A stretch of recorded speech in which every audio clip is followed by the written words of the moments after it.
오늘 이제 산상수훈의 의에 줄이고 목마른 마음, 이 대목에 이르렀습니다. 이것은 내가 마땅히 좋은 것으로 채워져야 한다라는 그런 태도가 아닙니다. 오히려 자격 없는 자신을 발견하는 고백인 것입니다. 자아의 신격화라는 말이 있습니다. 내가 어떤 대우를 받아 마땅하다고 생각을 하는 것이죠. 그 입술로는 나는 자격 없습니다 라고 고백할진 모르겠지만 끊임없이 자기를 높이려고 하고 자기가 대우받기에 합당한 존재라고 그렇게 내세우고 싶어하는 그런 마음, 자기주장, 이런 걸 자아의 신격화라 그러는데, 인간이 가장 내려놓기 힘든 부분이 바로 자아의 신격화입니다. 그런데 그렇게 자아를 신격화하게 되면은 예배에 와서 영적으로 배부른 사람이 될 수가 없습니다. 왜냐하면 하나님의 은혜는 깨어진 마음, 비어진 마음에 임하는 것이기 때문입니다. 정말 자기가 얼마나 은혜 없이는 살 수 없는 깨어진 심령인지 아는 사람들한테는 하늘의 은혜가 부어지는 것이고, 교회에 나왔지만 내가 이미 많이 채워져 있는 사람으로 자기를 대우하게 되면은 그냥 인간적인 지식 몇 개만 얻어가는 예배의 질이 완전히 다르게 되는 것입니다. 다른 걸 얻어가는 것입니다. 어떤 사람은 머리만 채워가고 어떤 사람은 심령이 충만하게 채워져서 가는 그런 일들이 벌어지는 것이죠. 예를 들면은 이런 거예요. 사람들이 흔히 다윗의 스토리를 듣게 되면은 무조건 구도를 자기는 다윗이고 내 주변에 있는 사람들은 사울에 배당을 시킵니다. 그런데 의에 줄이고 목마른 심령이라는 것은 다윗의 어떤 그런 역할만 사모하는 것이 아니라, 다윗이 하나님 앞에 얼마나 연약하여 넘어지고 비통하고 그가 정말 가난한 심령이었는지, 또 연약하여 자주 쓰러지는 그런 존재였는지, 그런 것들을 알게 되고 다윗의 그 심령을 본받으려고 하게 되고, 때로는 다윗을 핍박하던 그 사울의 모습이 바로 내 모습이구나 라는 것을 깨닫게 될 때에, 그렇게 깨어지고 하나님 앞에 내가 아무것도 아닌 존재고 자아가 그렇게 굴복이 되지 않는 존재구나라는 것을 깨닫게 될 때, 그 깨어진 심령에 하나님의 충만한 죄인들을 긍휼히 여기시고 채우시는 그 은혜가 합당하게 임하는 것입니다. 의에 줄인 마음은 무엇인가? 첫째는 죄가 주는 고통보다, 세상이 주는 거짓된 즐거움보다 훨씬 좋은 것을 갈망하는 마음이에요. 쉽게 표현하면 죄악된 삶에 지친 마음이라고 말씀드릴 수 있습니다. 그 사람은 삶의 끝이 실패와 절망이고 심판으로 끝날 것을 생각하며 신음하고 있습니다. 우리가 신학적으로 그걸 도덕적 파산이라 그러는데, 사람들은 그런 용어는 모르죠. 그런데 이제 직감적으로 아는 거예요. 내가 이 세상에 있는 걸 많은 걸 가져보고 많이 학식을 많이 배워보고 그랬지만 이상하게 내 삶의 수레바퀴라는 것이 무언가 알 수 없는 힘에 끌려가면서 내가 구원에 이를 수 없는 존재구나 라는 것을 느끼게 되는 거죠. 그래서 이 의에 줄이고 목마른 사람은 자신도 모르게 이 세상에는 존재하지 않는 완전한 것을 얻기를 갈망하면서 신음하고 있는 것입니다. 정확하게 예시되는 사건이 요한복음 4장에 나타나는데, 사마리아 여인에 관한 말씀입니다. 이 사마리아 여인에게 남편이 5이 있었습니다. 그 5도 지나가고 지금 다른 사람하고 살고 있었던 것 같아요. 그런데 이 많은 남자들에게 차례차례 버림받으면서, 그러면서도 공허함을 채우기 위해서 또 다른 남자를 원했습니다. 이 영적인 상태가 어떤 상태라고 말씀드릴 수 있냐면, 우리 가운데, 많은 사람들 가운데 결혼을 잘하면 행복해질까 기대했지만 결혼을 하고도 행복을 경험할 수 없는 것이죠. 결혼의 어떤 환상이 깨어지고 나니까 내 영혼을 채워줄 수 있는 다른 것이 있을까? 거기서 잔을 취미로 옮겼다가 인간관계로 옮겼다가 세상의 성공이나 돈이나 차례차례 옮겨봤지만, 인생의 주제는 달라지지만 그 즐거움도 잠깐 맛볼 때 잠깐 찰나의 즐거움을 맛봤다가 이내 그 영혼은 이 세상에는 정말 내 영혼이 만족할 수 있는 것이 존재하지 않는구나라는 것을 깨닫게 되는 것입니다. 이 여인의 마음에 그런 반복되는 삶의 굴레 가운데 지치고 상해서 자신의 인생이 비참하다라는 생각을 지울 수가 없었습니다. 그래서 자신의 인생이 너무 처량하고 비참했기 때문에 사람들하고 눈을 마주치기가 싫은 거예요. 그래서 이 사마리아 여인이 정오 한창 해가 뜨거울 때에 물을 기르러 나갔다라고 말씀하고 있는데, 날이 뜨거우면 사람들이 물을 기르러 오지 않으니까 그 시간을 피해가지고 이 여인이 물을 뜨러 나갔던 것입니다. 사람들을 자꾸 회피하고 싶어지죠. 자신감이 없어지고. 근데 그러던 어느 날, 이 여인에게 너무나도 복된 날이 다가왔습니다. 예수님께서 찾아오셨습니다. 예수님께서 뜬금없이 나타나셔가지고 이 여인에게 물을 달라, 내게 물을 달라 이 여인에게 가장 관심 있는 주제, 그리고 가장 그 인생의 한복판 가운데 가장 중요한 주제가 그 나름대로 물이었기 때문에 예수님은 물이라는 주제를 선택하셔서 그 여인을 전도하기 시작하셨습니다. 여러분, 전도는요, 꼭 아주 거룩한 주제부터 시작하는 게 아닙니다. 그 사람의 관심사가 뭔지 그거부터 파악을 하십시오. 그 사람의 목마름이 무엇인지 거기서 영적으로 이렇게 연결해 가는 게 그게 전도입니다. 예수님께서는 이 여인에게 대뜸 하신 말씀이 물을 달라 그래 놓고서 그런 말씀을 하십니다. 내게 물을 달라 하는 사람이 누구인지 네가 알았더라면 나에게 물을 달라고 했을 것이다. 네가 물을 달라고 하는 대상이 영원히 목마르지 않는 물을 가진 존재라는 것을 네가 알았더라면 네가 나에게 물을 구했을 것이다 라고 그렇게 말씀하셨습니다. 무슨 말씀이에요? 내가 너의 목마름을 채워줄 구원자다 라는 말씀을 그렇게 표현하신 것입니다. 주님은 그리고 나서 그 여인이 주님께 그런 말을 한 적이 없는데 이런 말씀을 하십니다. 네가 남편이 5이 있었고 지금 있는 사람도 네 남편이 아니다. 그렇게 말씀하셨습니다. 이 여인이 엑스레이로 마치 자기의 내장이 드러난 것 같은 그러한 기분을 느끼게 되었습니다. 이분이 어떻게 이걸 아셨을까? 순간적으로 예수님께서 그 말씀하신 그때로부터 해서 이 여인의 그 마음 가운데 각성이 일어났습니다. 그녀는 하나님을 찾지 못했기 때문에 비참한 자리에서 육적인 욕구로 그 빈자리를 대신하려고 했던 죄인임을 자각하기 시작했던 것입니다. 자신이 세상 것보다 탁월한 은혜로 채워져야 할 죄인임을 자각하게 된 것입니다. 그녀는 그 죄와 그런 세상이 주는 시름, 세상의 지배에서 자유해지기를 갈망하게 되었습니다. 여러분, 우리가 믿음으로 구원받지만 우리에게 그 의에 줄이고 목마른 그 마음을 가질 수 있도록 심령을 자극해 주시는 분도 예수님이십니다. 그걸 알고 보면 구원이라는 것은 전적인 하나님의 은혜요, 하나님의 사랑이라는 것을 고백하지 않을 수가 없게 되는 것입니다. 그냥 자연인이었을 때는 모든 삶의 불행을 환경 탓, 남 탓 이렇게 취급하는 거죠. 근데 예수님께서 우리의 마음을 성령으로 비추시기 시작하시면 그 모든 것이 내가 주님을 떠나고 영적으로 방황하는 존재였고 그럼에도 불구하고 하나님을 찾지 않고 세상 것들로 채우려고 했던 그 죄된 모습으로 인하여 내가 이렇게 비참한 인생을 살아야만 했구나라는 각성이 일어나게 되는 것입니다. 그런데 그런 각성이 일어나는 것이 수치가 아니라 영적인 축복의 시작이라는 것을 여러분들이 아셔야 합니다. 그것은 말 그대로 은혜 받은 사람들에게 나타나는 현상이기 때문에 그렇습니다. 비로소 이 사마리아 여인은 자기 앞에 물 좀 달라고 하시는 그 예수 그리스도가 영원히 목마르지 않는 생수를 주시는 분이심을 자각하게 되었습니다. 할렐루야. 예수 그리스도는 어떤 분이신가? 로마서 3장 21절 22절에 보면 이렇게 말씀합니다. 이제는 율법 외에 하나님의 한 의가 나타났으니 율법과 선지자들에게 증거를 받은 것이라. 곧 예수 그리스도를 믿음으로 말미암아 모든 믿는 자에게 미치는 하나님의 의니 차별이 없느니라. 이 세상의 어떤 돈으로도 이성으로도 그리고 성공으로도 가려질 수 없는 나의 죄의 허물을 가려주고 채워질 수 없는 나의 갈급함을 채워줄 수 있는 완전한 의, 하나님께서 구약의 선지자들로부터 시작해서 계속해서 보내주시겠다라고 약속하셨던 죄인의 죄를 완전히 가려주시고 씻어주시고 이 세상에서 얻을 수 없는 그 만족을 하늘의 평안과 만족으로 채우시는 하나님의 의, 완전한 의, 갈급함을 채우는 완전한 사랑, 그분이 바로 예수 그리스도이셨던 것입니다. 여러분, 당신을 불행하게 만드는 녀석은 바로 죄라는 녀석입니다. 그것은 여러분을 진노 아래 있게 했고 사탄의 멍에 아래 있게 한 것입니다. 당신의 인생은 뭔가 좀 나을 듯 하면 다시 짓무르는 그런 고질병과 같은 인생이었다라는 것을 알게 될 것입니다. 여러분, 우리 인생이 그런 거예요. 왜 우리가 죄인입니까? 왜 우리는 행복을 찾을 수가 없는 것입니까? 죄 때문에 그런 것입니다. 많은 사람들이 속고 있어요. 인간이라는 존재가, 아니 우리 엄마 아빠만 봐도 되게 정이 많고 인간미가 넘치는데 왜 자꾸 죄인이라 그러냐? 왜 죄 때문에 죽는다 그러냐? 사람들이 착각하는 것이 있죠. 죄의 능력을 모르는 거예요. 여러분, 독이라는 것은 그런 것입니다. 아무리 이 사람이 착하고 아무리 이 사람이 도덕적으로 나름 괜찮은 사람이라 할지라도, 그리고 겉으로 보기에는 다 건강해 보인다 할지라도 독소가 그 몸 어딘가에 자리 잡기 시작하면 반드시 그 사람을 죽이게 되는 것입니다. 죄라는 게 그런 거예요.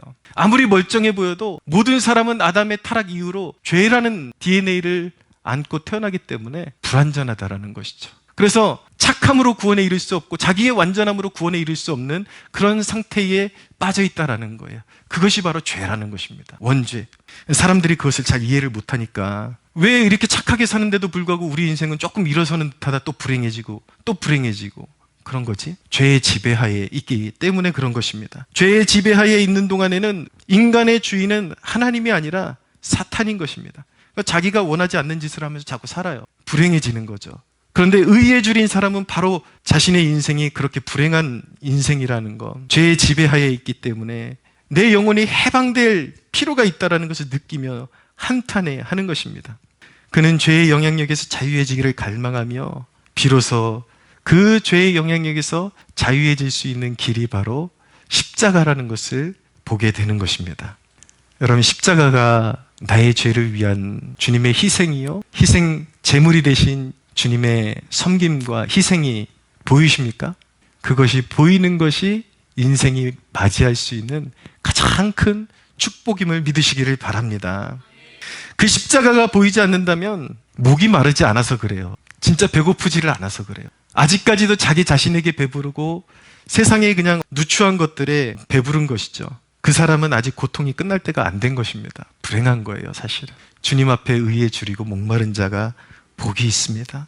여러분, 자신의 비통함을 알고 굶주려야 합니다. 그래야 하늘의 것으로 채워집니다. 하나님께서 왜 우리를 예배의 자리로 부르셨는가? 그 의에 줄이고 목마른 영혼들을 채워주시기 위해서 우리를 예배의 자리로 부르셨습니다. 오늘날 적지 않은 신자들이 왜 감사가 없고 겸손이 없고 영적인 능력이 그렇게도 없을까요? 저는 영적인 허영 때문이라고 믿습니다. 사람들은 자기 의로 배부른 사람들은 수준 있는 강론으로 자기 지식만 채우기를 원해요. 자기가 고침받아야 할 사람이라는 것을 알지 못해요. 자기 스스로가 다 판단하고 있어요. 설교를 들으면서도 주제에 따라서 저거는 내가 수용할 수 있는 말씀, 저거는 내가 싫어하는 말씀. 그냥 지 스스로 다 판단하고 있어요. 많은 사람들이 지금 그렇습니다, 상태가. 자기 생각을 주님 앞에 깨트려 드려야 하늘의 것으로 채워지는데 자기 생각을 그대로 고집하고 있고 거기에 말씀을 들으면 들을수록 이상하게 교만으로 채워지고 있는 것입니다. 깨어지질 않아요. 심령이 부서지고 깨어져야 되는데 깨어지질 않아요.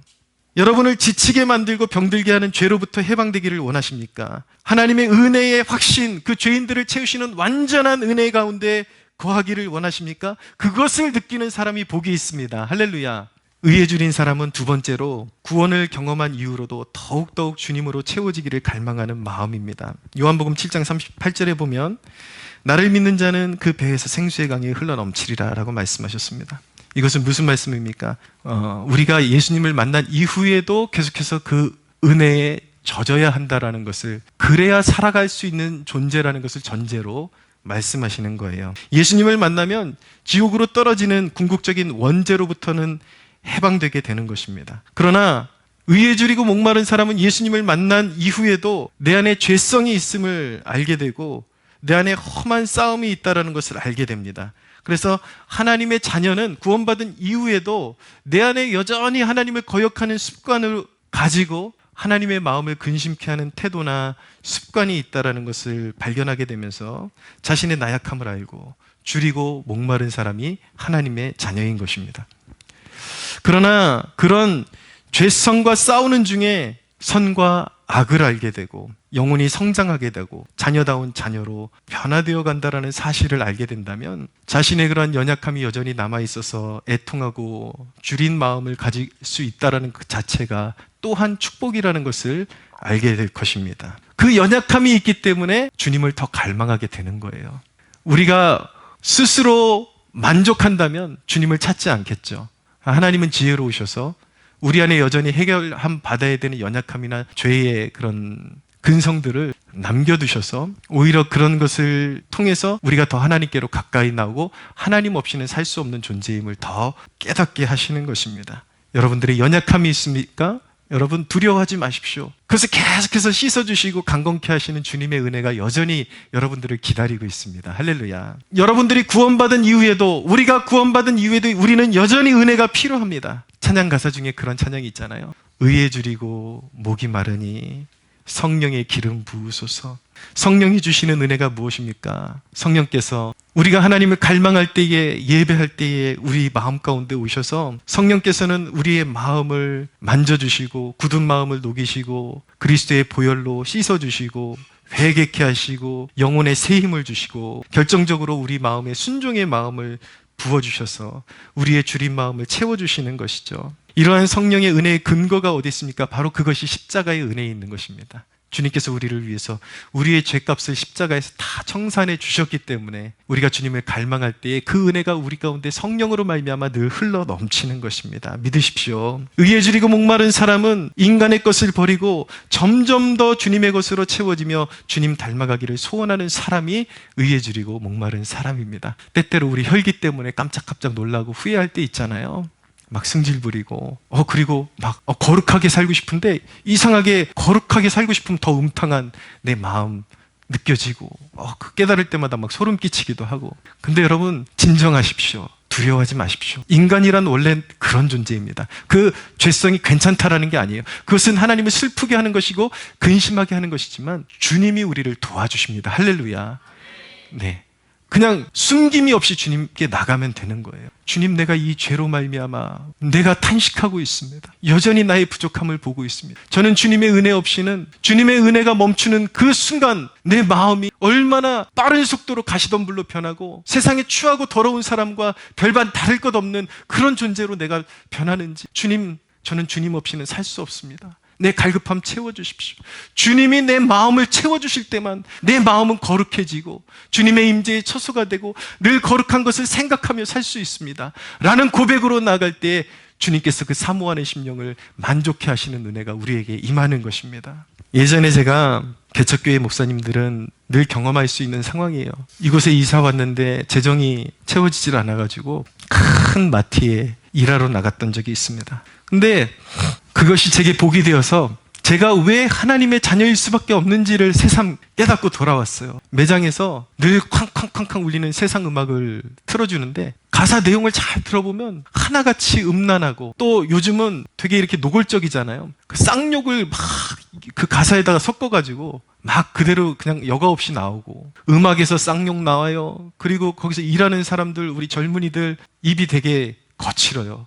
그냥 뭐 말만 하면 족 뭐 같네 뭐 그런 뭐 이런 뭐 돼지 족발인지 모르겠는데 그게 하여튼 족도 나오고 그리고 뭐 씨앗을 좋아하는지 뭐 씨뭐도 나오고 막 그렇게 여러 가지가 이렇게 섞여서 나오더라고요. 그러면 제가 느끼는 게 뭐였냐면은 자연스럽게 내 영혼이 탄식하고 있다는 것을 느끼게 되었습니다. 얼마나 교회에 달려가고 싶고 얼마나 예배하고 싶고 제가 목사지만 평소에 예배할 수 있다는 것이 얼마나 큰 축복이고 얼마나 그것이 은혜인지 새삼 느끼게 되었어요. 그러니까 그 일하러 나갔던 그 기간 동안에 제가 몸은 얼마나 힘들었는지 몰라요. 막 13시간씩 막 중노동 하다가 돌아오면은 거기는 쉬는 시간을 안 주니까 원래는 주일도 못 쉬게 하는데 제가 목사라 그러니까 이제 주일은 쉬게 해줬는데 토요일 날 밤에 와가지고 그때부터 설교 준비하고 또 기도 안 하면 기름 부음이 없잖아요.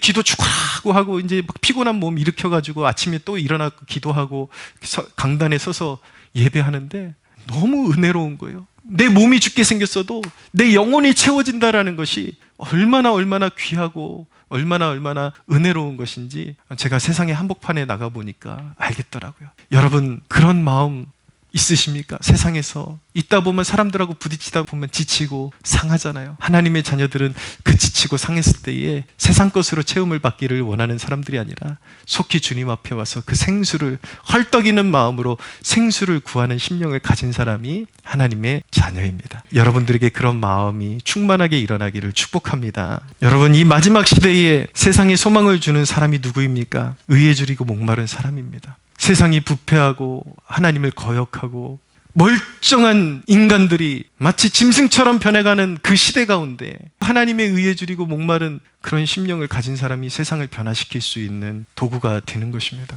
여러분 이제 갈수록요 개인 플레이가 될 것입니다. 교회도 옛날에는 어느 교단은 더 보수적이고 거룩하고 그랬는데 이제는 그런 거 없어요. 지금은 심지어 가장 보수적이라고 하는 그 고신교단 안에도 얼마나 그런 자유주의적인 그런 사상, 물론 신학은 가장 보수로 한 건 맞는데 그 사람의 인식 자체가 세상 것이 흘러 들어온 거예요. 인식은 자유주의자고 인식은 좌파예요. 그럼 어떻게 할 겁니까, 여러분? 교단의 정체성을 확고히 다시 잡아가는 건 거의 불가능할지도 몰라요. 지금 각 교단의 소망은 그 각 교단 안에 있는 남은 자들입니다. 하나님의 성령으로 충만함을 받고 시대의 사명을 가지고 심어놓으신 그 한 사람 한 사람이 소망이고, 정치계에도 보세요, 여러분. 국민의힘이 선입니까? 민주당이 선입니까? 없습니다, 그런 거. 자기 이익에 따라서 당을 이로 바꿨다 절로 바꿨다. 왜냐하면 가치관은, 핵심적인 가치관은 조금 다를 수 있을지 몰라도 같은 교육의 환경 속에서 자라왔기 때문에 도찐 개찐이에요. 자기 먹고 사는 게 더 좋은 거지 자기의 확고한 이념 가운데 헌신하는 사람을 찾아보기가 힘듭니다. 그래서 이제 다가오는 시대는 더더욱 당파를 초월해서 하나님이 숨겨놓으신 사람이 주인공이 될 것입니다. 영적인 주인공이. 우리 교회가 그런 영적인 주인공을 배출하는 교회가 되기를 소원합니다. 세상이 어떻게 돌아가고 있는지 보십시오. 얼마 전 기사에 보니까 일본의 무슨 엑스포를 개최하면서 20억을 들여서 화장실을 만들었는데 화장실 안에 칸막이가 없어요. 모든 젠더를 위한 화장실이라고 돼 있습니다. 제목이. 지금 화장실은 그래도 남자 여자밖에 없잖아요. 거기 보면 그림에 한 5가지 그림이 있어요. 성이 그렇게 많다라는 그런 화장실이 지금 이미 건축이 됐어요. 세상이 그렇게 돌아가고 있습니다. 지금 영국이 난리가 아닌데 영국 법에 회사에서 고용을 할 때 의무적으로 여성들을 몇 프로 이상 이렇게 채용을 해야 된다라는 고용지분이라는 게 있는 것 같아요. 그런데 요번에 영국의 대법원에서 어떻게 판결을 냈냐면, 그러면 그 혜택을 받을 수 있는 여성의 정의는 무엇인가? 이거는 똑바로 영국 대법원에서 정의를 내렸습니다. 트랜스젠더들은 안 되고 태어날 때부터 여성인 자가 진짜 여성이다, 이렇게 결론을 내렸습니다. 감사하죠. 그러나 전반적인 영국의 사회의 분위기가 어떠냐면, 그렇게 판결을 놓고 영국 사회가 지금 분노를 일으키고 있습니다. 왜냐하면 영국 사회가 이 젠더주의 사상이 주류가 돼가지고 사회에 거센 저항을 받고 있어요.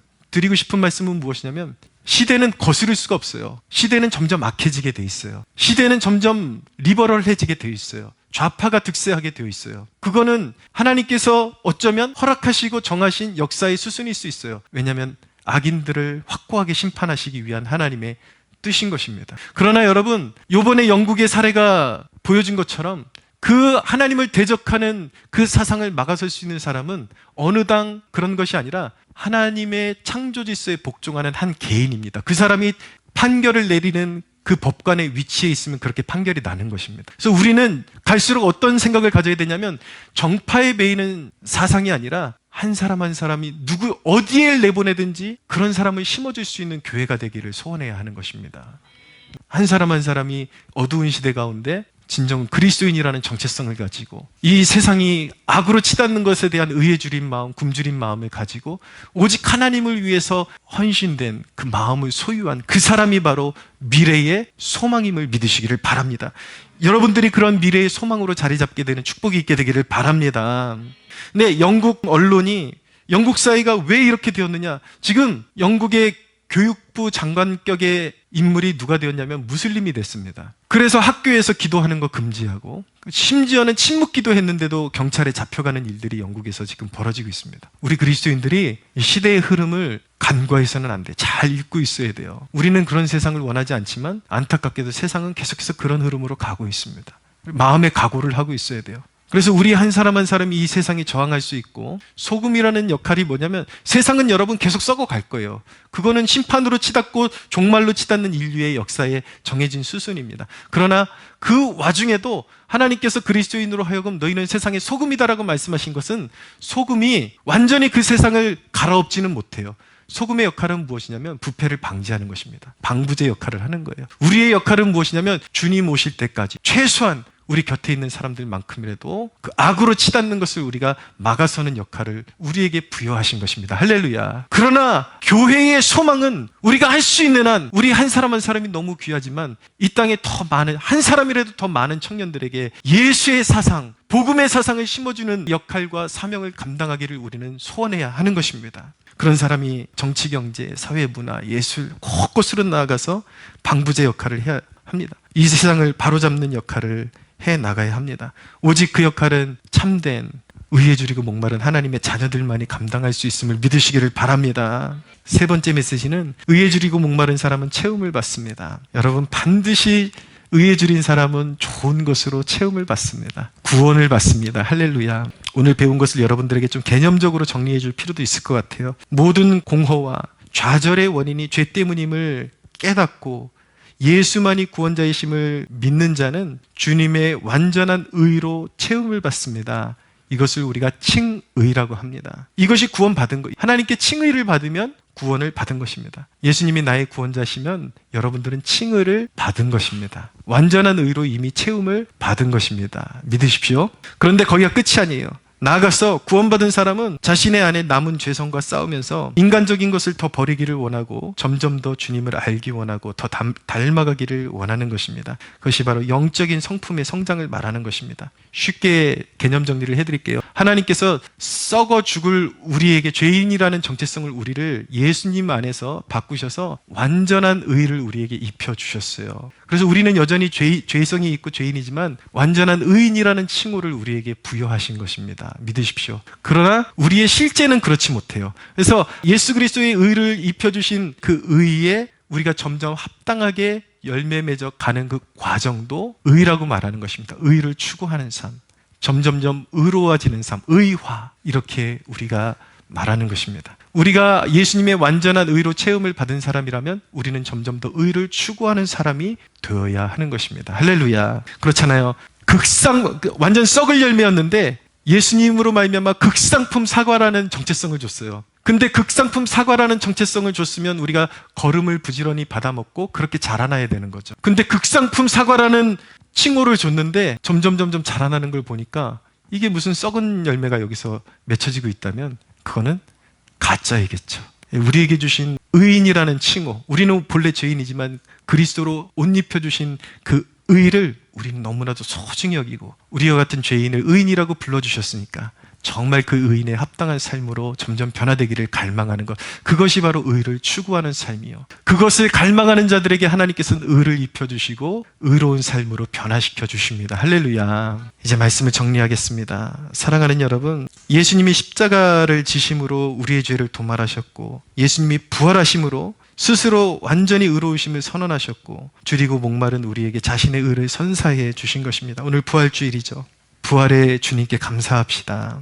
의에 줄이고 목마른 마음으로 구할 때에 하늘의 소망으로 채우심도 주님이 살아나셨기 때문입니다. 우리에게 주어지는 모든 것이 이론이나 과거의 유물이 아닌 살아계신 하나님으로부터 온다는 사실에 감사하십시오. 주님이 부활하셨기 때문입니다. 우리에게 변치 않는 나라와 영원한 생명을 주시는 하나님께 감사하는 복된 저와 여러분들 되기를 축원합니다.